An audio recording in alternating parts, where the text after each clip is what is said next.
Hello, and welcome to Synchronizing Settings with Xylo Group. We're going to change a few of our default settings so that our functionalities are the same.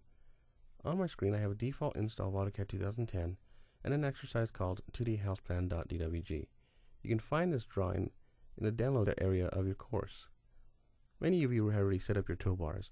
I don't want to lose that work, so let's save that. Let's go to the status bar of AutoCAD at the bottom and select the gear. These are called workspaces, and you want to save our current workspace. So let's select the Save Current As and name our current workspace. I'm going to go ahead and name mine My Current Settings. Then I'm going to click Save. This will allow me to come back to my current settings and set it back the way it looks. But for now, for this exercise, let's go ahead and go down to our workspaces, and we're going to select the 2D drafting and annotation option. Now that we've done that, let's go ahead and change a few of our options. I want you to go ahead and type in the word Options and then hit the Enter key. This will bring up our Options dialog box for AutoCAD. Before we move any further, just like our workspace, we also want to go ahead and save our current options. So let's go to the Profile tab on the far right. Now we want to go ahead and click on the Add to List button. This will allow us to save our current options. So let's go ahead and name this profile. I'm going to name mine My Current Options Settings.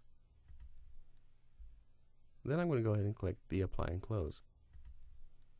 This will allow me to come back and set it to the way it was before our training. Now, let's select the unnamed profile and set this current. Now we're able to make changes. Let's go over to our Display tab, and I want you to go ahead and deselect the Show Tooltips and the Show Rollover Tooltips. I find these helpful, but they can get in the way during lessons. Next, let's go ahead and go to our Colors button and set our background to black. So, we need to make sure in the context window we have 2D model space.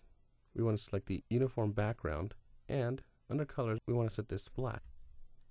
This will allow better contrast, and I have found that it's easier on the eyes after an extended amount of time. Now, let's go ahead and go over to our User Preferences tab. We're going to go ahead and select the right-click customization, and for default mode and edit mode, we're going to switch to Repeat Last Command. For command mode, let's go and select Enter. Then I'm going to go ahead and click the Apply and Close. Now, our right mouse click will act as the Enter key. Let's go to our Selections tab now, and we want to go ahead and go to the Visual Effects settings. But before we make any changes, I want to show you what these options do. Go ahead and click the Apply and OK button. For now, I'm going to go ahead and close my tool palettes. Now if you notice, if I move my mouse or my crosshairs over any object or entity in AutoCAD, they get brighter or bolder, and they also become dashed. This can get confusing as to when there's a command active or not. So we want to go ahead and change a few of these settings. Let's go ahead and right click. Since our right click is now an Enter key, it will pull up our last command. It's going to bring back the Options dialog box. Now, let's go and make sure that we're in the Selection tab, and let's go over to Visual Effects.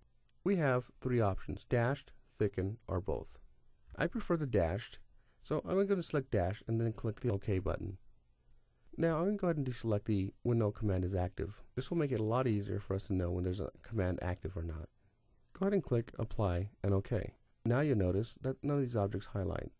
For 2009 and 2010 users, our menus are gone. So to get these back, we want to go ahead and type in CUI for Custom User Interface. We want to go ahead and select our default workspace called 2D Drafting and Annotation. You notice that there's a menu bar option underneath the display on the right hand column. We're going to go ahead and switch this back on. So once you select on, go ahead and click Apply and OK. Now we're going to go ahead and change our ribbons also. We want to go ahead and shut these off for our 2007 and 2008 users. So type in ribbon close and then hit Enter. And our last option we're going to change is our dynamic input. So at the bottom in our status bar, it's a toggle, so you can left click on it and turn it on or off, or you can hit your F12 key. So these are our changes I want to make. Let's go ahead and get started.